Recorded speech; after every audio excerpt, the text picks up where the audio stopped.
नमस्कार, मैं हूं आपके साथ कविता राणा। क्या महिलाओं को इस्लाम छोड़ने की इजाजत नहीं है?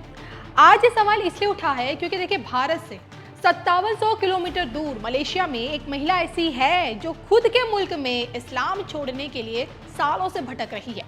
चाह कर भी उस मुस्लिम महिला को इस्लाम से मुक्ति नहीं मिल पा रही है। क्या है पूरा मामला, देखिए इस पर विस्तार से हमारी ये खास रिपोर्ट। शरीयत की बेड़ियों में मलेशिया का कानून, महिलाओं को क्यों नहीं मिलती इस्लाम छोड़ने की इजाजत? मलेशिया महिलाओं के साथ अब क्या पीएम मोदी करेंगे इंसाफ?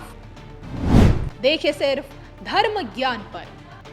मुस्लिम बहुल मलेशिया एक ऐसा मुल्क है जिसकी गिनती एशिया के सबसे अमीर देशों में होती है। आज के डेट में मलेशिया दिन रात मोदी चालीसा पढ़ता है, पीएम मोदी की शान में कसीदे पढ़ता है, खुलकर कहता है कि हमें भारत से कृषि उपज के आयात पर और सहूलियत की उम्मीद है, और यही दुआ करता है कि मलेशिया और भारत इन दो देशों के संबंध बढ़ते और फलते फूलते रहें।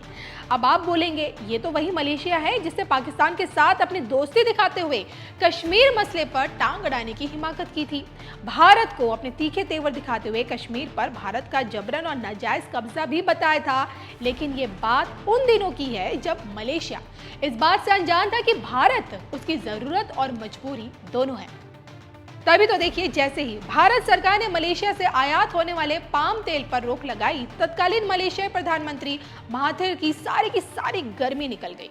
उस दिन से लेकर आज तक ना ही मलेशिया ने कभी भारत से पंगा लेने की कोशिश की और ना ही भारत विरोधी ताकतों के साथ सुर से सुर मिलाने की हिमाकत। ये जग जाहिर है कि इस्लामिक मुल्क मलेशिया में कट्टरवादी ताकतों का बोलबाला है। तभी तो देखिए, मुल्क की शरीयत अदालत एक मुस्लिम महिला को जबरन इस्लाम में बांधे हुए है। जी हाँ, महिला का नाम गोपनीय रखा गया है, लेकिन खबरों के मुताबिक मलेशिया में एक महिला ऐसी है जिसे इस्लाम छोड़ने के लिए रोक दिया गया है, यानी ना चाहकर भी महिला को मुस्लिम बनकर रहना पड़ रहा है। क्या है पूरा मामला, आइए आपको विस्तार से बताते हैं। दरअसल 32 वर्षीय मलेशिया महिला का जन्म एक मुस्लिम परिवार में हुआ, लेकिन उसने देखिए कभी इस्लाम का पालन नहीं किया। कोर्ट के सामने महिला ने यह कहा कि वो कन्फ्यूशियस और बौद्ध धर्म को मानती है और इसलिए उसे मुसलमान ना माना जाए। अब जो कि देखिए, महिला एक गैर मुस्लिम से शादी करना चाहती है और इस्लाम से मुक्ति, और इस कारण साल 2018 में शरिया अदालतों के फैसले के खिलाफ राजधानी कुआलालंपुर में इस फैसले के खिलाफ राजधानी कुआलालंपुर के हाई कोर्ट में अपील दायर की गई, और जिस पर 3 जजों की पीठ ने सुनवाई की। महिला की मांग थी कि कोर्ट ये घोषित करे कि वो मुस्लिम नहीं है और उन्हें अपनी मर्जी का धर्म मानने की पूरी आजादी दे। महिला ये भी चाहती थी कि कोर्ट ये स्पष्ट करे कि शरिया की अदालतों के पास किसी व्यक्ति को इस्लाम से निकालने की इजाजत है या नहीं। लेकिन महिला को कोर्ट से निराशा हाथ लगी और अदालत ने उसके इस्लाम छोड़ने पर रोक लगा दी। और इसके बाद साल 2022 में महिला ने हाई कोर्ट का दरवाजा खटखटाया तो अदालत ने निचली कोर्ट के फैसले पर न्यायिक समीक्षा करने से ही साफ इनकार कर दिया। मुस्लिम महिला के इस मामले की जानकारी तमाम न्यूज पोर्टल पर आज भी है।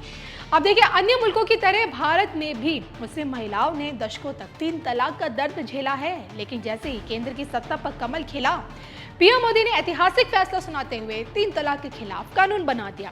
अब ना ही महिलाओं को 3 तलाक दिया जा सकता है, और जिन्होंने 3 तलाक देने की हिमाकत भी की, उन्हें कानून की धाराओं ने दंडित किया। अब देखा जाए तो मलेशिया की तुलना में दुनिया की तीसरी सबसे बड़ी मुस्लिम आबादी हमारे देश यानी कि भारत में बसती है, जहां किसी भी धर्म को अपनाने और छोड़ने का अधिकार प्रत्येक भारतवासी के पास है, लेकिन मलेशिया में नहीं। आपको हमारी खबर कैसी लगी, कमेंट करके बताइएगा जरूर। महिलाओं की सुरक्षा को लेकर के कांग्रेस की सरकारें कभी गंभीर नहीं रही। आप मुझे बताइए, राक्षसी प्रवृत्ति के लोगों ने पिछले वर्ष यहां पर भी हमारी एक बेटी के साथ क्या किया था, और उस घटना के प्रति कांग्रेस सरकार का रवैया क्या रहा था। ಬಂಧುಗಳೇ, ಕಾಂಗ್ರೆಸ್ ಪಕ್ಷ ತನ್ನ ಕುರ್ಚಿಯನ್ನು ಉಳಿಸೋದಕ್ಕೋಸ್ಕರ ಯಾವುದೇ ಬೇಕಾದರೂ ಸುಳ್ಳನ್ನು ಹೇಳುತ್ತೆ. ಮಹಿಳೆಯರ ಸುರಕ್ಷೆ ವಿಷಯದಲ್ಲಿ ಅದು ಅನೇಕ ರೀತಿಯ ಸುಳ್ಳನ್ನು ಹೇಳ್ಕೊಂಡು ಬರ್ತಾ ಇದೆ. ನಿಮ್ಮ ಮುಂದೆ ನಾನು ಇಲ್ಲಿಯ ಉದಾಹರಣೆಯನ್ನು ಹೇಳ್ಕೊಳ್ತೇನೆ. ಇದೇ ಸ್ಥಳದಲ್ಲಿ ಕಳೆದ ವರ್ಷ ಒಂದು ಬಾಲಕಿಯ ಮೇಲೆ ಅತ್ಯಾಚಾರವಾಗಿರುವಂತಹ ಘಟನೆ ನಡೆದಿದೆ. भाइयों बहनों, कांग्रेस पार्टी को पता नहीं है ये हमारी सरकार में दम है। हमने कानून बनाया, अगर बेटियों पर कोई राक्षसी कृत्य करेगा तो उन राक्षसी कृत्य करने वाले को फांसी के फंदे पर चढ़ा दिया जाएगा। ये कानून हमने बनाया है। ಬಂಧುಗಳೇ, ಇಲ್ಲಿಯ ಕಾಂಗ್ರೆಸ್ ಸರ್ಕಾರ ಏನು ಮಾಡಲಿ ಮಾಡದೇ ಇರಲಿ, ಆದರೆ ಈ ಅತ್ಯಾಚಾರದಂತ ಘೋರ ಕೃತ್ಯಗಳ ವಿರುದ್ಧವಾಗಿ ಕೇಂದ್ರ ಸರ್ಕಾರ ಕಠಿಣ ಕಾನೂನನ್ನು ತಂದಿದೆ. ಅಷ್ಟೇ ಅಲ್ಲ, ಅತ್ಯಾಚಾರಿಗಳೇ ಮರಣದಂಡನೆ ಶಿಕ್ಷೆಯನ್ನು ಕೊಡುವಂತ ಕಾನೂನನ್ನ ಜಾರಿಗೊಳಿಸಿದ್ದೇನೆ ನಾನು ನಿಮ್ಮ ಮುಂದೆ ಹೇಳಲಿಕ್ಕೆ ಬಯಸ್ತೇನೆ. भाइयों बहनों, आप मुझे बताइए, बेटी हिंदू की हो, मुसलमान की हो, ईसाई की हो, बेटी बेटी होती है कि नहीं होती है? ಬಂಧುಗಳೇ, ಹೆಣ್ಣು ಮಕ್ಕಳು ಮುಸಲ್ಮಾನರಾಗಿರ್ಲಿ, ಹಿಂದೂ ಆಗಿರ್ಲಿ, ಯಾರೇ ಆಗಿರ್ಲಿ, ಹೆಣ್ಣು ಮಕ್ಕಳು ನಮ್ಮ ಮಕ್ಕಳು ತಾನೆ. किसी भी संप्रदाय की हो, किसी भी धर्म की हो, किसी भी जाति की हो, ये बेटियों का सम्मान होना चाहिए कि नहीं होना चाहिए? ಹೆಣ್ಣು ಮಕ್ಕಳು ಯಾವುದೇ ಧರ್ಮದವರಾಗಿರ್ಲಿ, ಯಾವುದೇ ಸಂಪ್ರದಾಯದವರಾಗಲಿ, ಅವರ ಗೌರವದ ರಕ್ಷಣೆ ಆಗಬೇಕು ತಾನೆ. बेटियों को सुरक्षा मिलनी चाहिए कि नहीं मिलनी चाहिए? मैं हैरान हूं, वोट बैंक की राजनीति में डूबी हुई कांग्रेस बेटियों के नाम पे भाषण दे रही है, और जब 3 तलाक मुस्लिम बेटियों को 3 तलाक कह करके घर से निकाल दिया जाता है, उन बेटियों को बचाने के लिए 3 तलाक के लिए हम कानून लाए, तो पार्लियामेंट में कांग्रेस ने 3 तलाक कानून पारित नहीं करने दिया।